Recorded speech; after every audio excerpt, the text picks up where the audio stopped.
his new girlfriend, so everyone say hi to them. Hey, hi Joe. As Raquel said, my name is Colin Schmitt. I'm from Montgomery, New York, a lifelong New Yorker. Here's Nick too. Nick, how you doing? Thanks for coming in. Like I said, I'm a native New Yorker. I've had the honor of living in the Empire State, and I have the honor of seeing a lot of great things that have gone on here, and a lot of bad things. And as I've got to work with Raquel, I founded New Dawn, which is a political action committee here in New York State. I founded that more than a year ago during the 2010 election cycle. The goal of New Dawn was to bring together people from all different ideologies, from all parties, to say, the Republican incumbents, you've done a bad job. Democrat incumbents, you've done a bad job. So it's time to come together around common reforms that can really help create a better New York. Off of that, we had a pretty successful 2010. We helped sway a majority in the state Senate. We took away a veto-proof majority that was in the state assembly. And I think probably most people here would be pleased with some of the things that are happening. Obviously, not all the things are happening. Again, this is New York. Then this past, I think it was probably January, a scandal erupted in New York. If some of you may have seen it, the double-dipping pension scandal. Now, that involved career politicians who were able to, the dog doesn't even like it, who were able to take their salary and their full pension by retiring in name only. So basically that means they had to retire for a couple hours on paper, and they doubled their intake for the year. So they would get their salary on top of $60, $70, $80, or $90,000, whatever the pension would be at the same time, while holding the same position they held 6 or 7 hours before that. These folks had to be in office for 20, 25 years. They didn't seem to have a problem with it, despite being in the great economic slump that we are still in, and all the other problems facing the state. They thought it was more important to personally benefit. It went by weeks and weeks, no one said anything. Not the people who did it, not the people who they served with, not the so-called reformers who were elected. So I stood up and said enough was enough. We're going to object to this, and we're going to do the best we can to end it. And I started Stop NY Double Dip. You can still find that online, stopnydoubledip.com.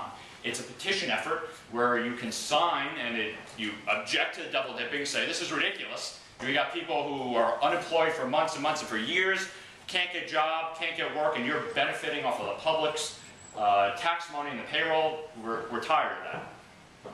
Then it also calls for to suspend the loophole which allows for the double dipping. And on top of that, it calls to remove all elected officials from the local level through the state from the pension system and move them to private 401k plans. So now this issue is obviously very nitty-gritty. It requires a lot of explanation, but it's mainly you're not in public office to benefit for yourself. You're not in public office to benefit for your own bank account. You're in public office to serve. And if you're not interested in that, then you need to get out. That's mainly the principles which have kind of driven me. I've also had the great privilege of working for numerous different candidates and elected officials, various Tea Party organizations.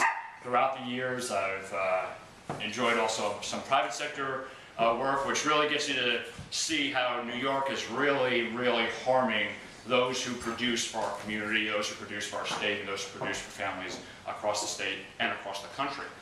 Out of that, we're going into the 2012 election cycle, and I saw really there's a need to challenge the status quo.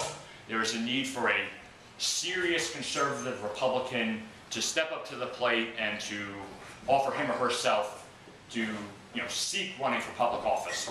I currently live in the 96th Assembly District, which is parts of Orange and Rockland counties. As most of you know, though, we're going into a redistricting year, so things are going to change around. I'm a big proponent of independent redistricting. I don't know if that's going to happen. We're still fighting every day for that. But once the final districts are worked out, I have formed New Yorkers for Schmitt, which is a campaign committee that will allow me to explore running for New York State Assembly in 2012 and whatever that final district may be.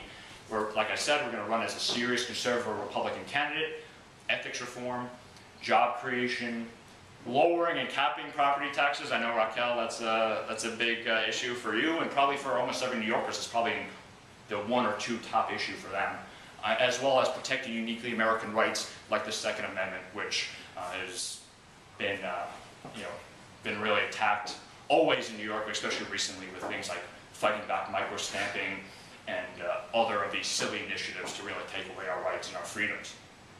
You can find any of that information, Colin Schmitt on Facebook, Colin Schmitt on Twitter, Colin Schmitt in Google. You can get my website, you can get any of my information. If you want to talk to me afterwards, you can get my email address. I'm always available, always connected, so if you have any questions now, I think we have a few minutes for questions, or yeah, sure. there are a few minutes for questions now, or like I said, if you want to talk to me afterwards, I'll be here, or anytime in the future, feel free to connect with me. So, yes.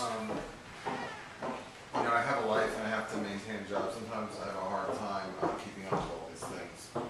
But I just heard like a couple sentences on John Gambling about this reform package in Albany that the governor signed. Clean Up Albany Act 2011. In the dead of night on a Friday, like going into a holiday weekend or something.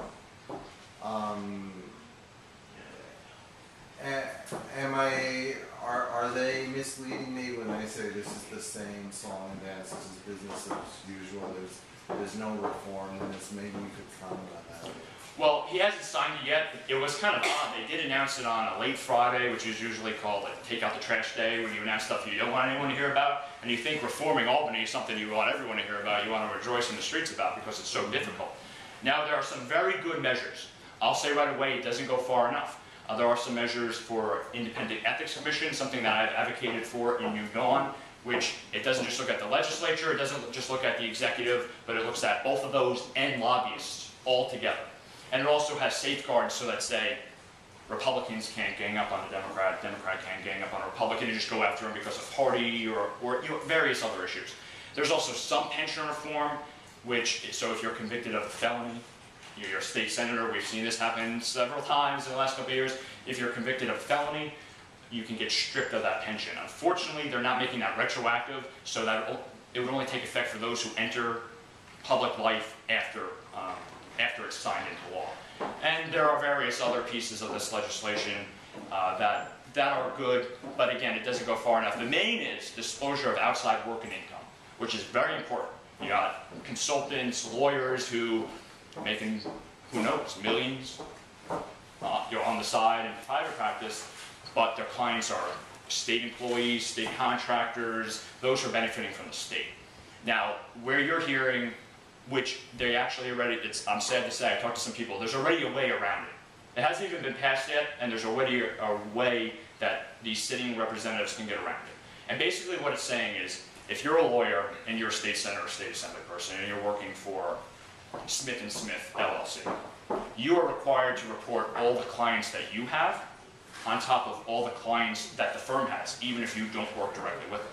So say your partner has a client that's doing business with the state, you're still required. So in essence, you think that's a good idea. But already, and I'm sure you could probably find this in the blog, some people are upset that now you're a state senator, you don't want to have to report all that business. So what you're going to do is you're going to create Smith & Smith consultants. And your only client is going to be the law firm.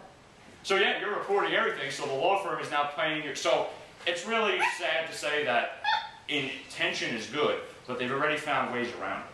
So I think that maybe before they get to the final bill, maybe they'll tweak it even a little bit more, since these, loopholes have already been found, but it's a step in the right direction. Some people say, oh no, absolutely not, we don't need anything at all. That's wrong, because we do. We need to take tiny, tiny little steps. I think this is a pretty big step, again, but I'm hoping that it passes, and then we can keep going back and pushing it further and further and further to where there's truly absolute sunlight, to where there's truly nobody using their official position for their own personal benefit. And I think you're starting to see more and more of that. The Greg Bulls of the world, the Mark Molinaros of the world, they have one job, and that's being a public servant. They're not, out on the side funneling anything. They're not doing anything like that. So I think slowly but surely we're getting there, and this is definitely a big step. But like you said, you have to let's all watch out for the loopholes. Let's all watch out and hold these elected officials accountable. And call a governor, call your state senator, call your state representative, and really know what's going on. What are they doing on the side? And let's make sure they can't get away with these loopholes if they hold through. Yeah, well.